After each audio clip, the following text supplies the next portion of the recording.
Bonjour les amis, je vais vous ramener un petit peu en arrière. Je vous ai déjà parlé de ce thème-là qui s'appelle le sel de la terre. Vous êtes le sel de la terre, vous êtes la lumière du monde.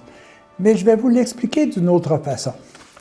Matthieu a écrit un texte sur ce sujet-là immédiatement après nous avoir défini les béatitudes. Évidemment, dans les béatitudes, on prend toujours le mot bienheureux, heureux, mais aussi il y a un dérivé qui est bien intéressant, c'est au lieu de dire heureux puis de bienheureux, on peut dire félicitations. Félicitations les cœurs purs, félicitations les doux, félicitations ceux qui pleurent, ils seront consolés. Félicitations ceux et celles qui ont faim et soif de justice. Félicitations les artisans de paix, etc., etc. Et après ça, il rajoute une phrase sur « Vous êtes le sel de la terre. Vous êtes la lumière du monde. » Comment est-ce qu'on peut intégrer ça dans notre quotidien? Je vais vous lire ce court texte et puis par la suite, je vous reviens. Vous êtes le sel de la terre. Par contre, si le sel perd de sa valeur, il ne pourra pas avoir la même fonction qui est de conserver. Et ça, c'est excessivement important.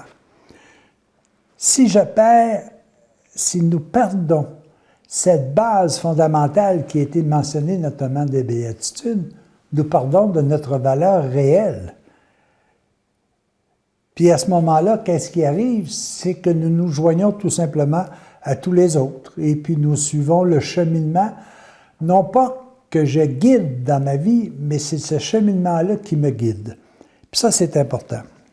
Il rajoute, vous êtes la lumière du monde. Évidemment, si vous mettez en pratique ces béatitudes, si vous êtes doux, si vous êtes paisible, si vous êtes pur, si vous recherchez en toute chose la véritable justice, à ce moment-là, vous devenez la lumière du monde. Vous devenez un exemple de vie parce que vous amenez le bonheur à tous ceux et celles qui vous entourent.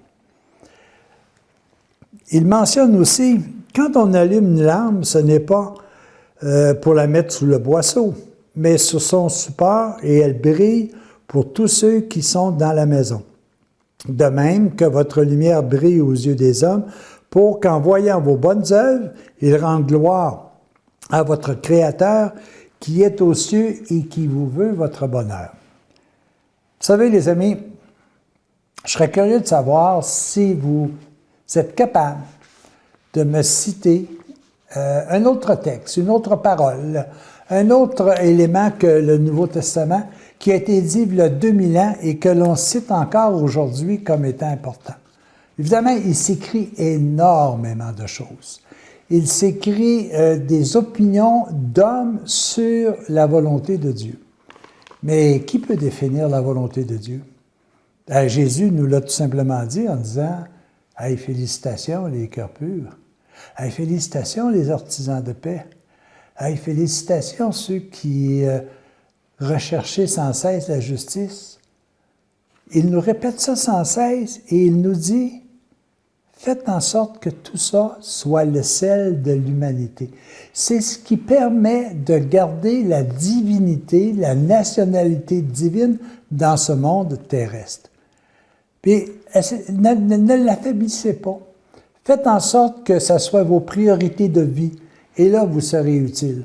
On va vous permettre à ce moment-là de grandir, de progresser, d'être sans cesse de plus en plus heureux, rempli de bonheur. Et ça, je vous dis une chose, c'est ce qui va permettre à tous ceux et celles qui vous entourent de vouloir vous suivre.